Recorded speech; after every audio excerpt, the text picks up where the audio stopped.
अनेक प्रादेशिक पक्ष काँग्रेसमध्ये विलीन होतील. इंडियन एक्सप्रेसशी बोलताना शरद पवार यांचं भाकीत. राष्ट्रवादी आणि काँग्रेस एकाच विचारधारेचे पक्ष असल्याचा केला दावा.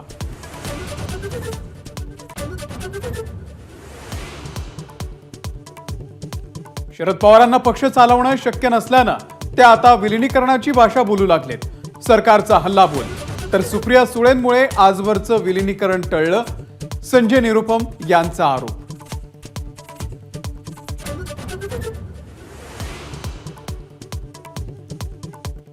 राज्यात विधान परिषदेच्या 4 जागांवरती निवडणूक जाहीर. मुंबई आणि कोकण पदवीधर तसंच मुंबई आणि नाशिक शिक्षक मतदारसंघाची निवडणूक.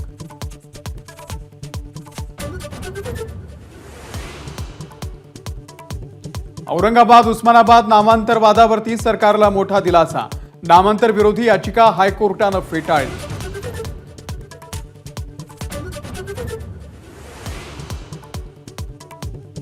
अदानी अंबानींच्या विरोधात बोलणारे राहुल गांधी आता गप्प का? पंतप्रधान मोदींचा सवाल. दक्षिणेमध्ये मोदींचा प्रचाराचा धुरळा.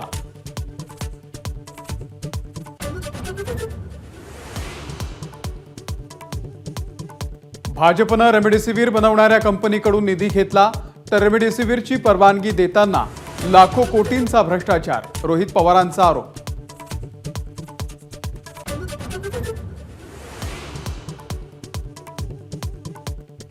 नाशिकचे महायुतीचे उमेदवार हेमंत गोडसे यांनी घेतली छगन भुजबळ यांची भेट. प्रचार करण्यासंदर्भात मात्र भुजबळांकडून ठोस आश्वासन नाहीच.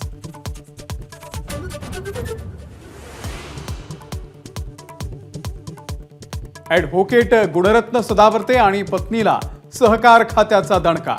एसटी कोऑपरेटिव्ह बँकेचं संचालकपद रद्द तर संचालकपद कायम असल्याचा सदावर्तेंचा दावा.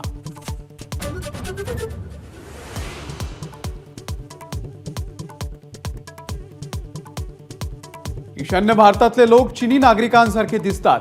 अनिवासी भारतीय काँग्रेसचे अध्यक्ष सॅम पित्रोदा यांचं पुन्हा एक वादग्रस्त विधान. अशी विधानं खपवून घेणार नाही, पंतप्रधान मोदींचा इशारा.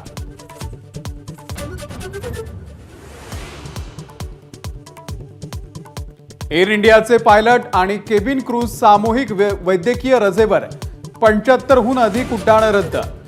विलिनीकरणाच्या भीतीमुळे कर्मचाऱ्यांमध्ये संभ्रमावस्था.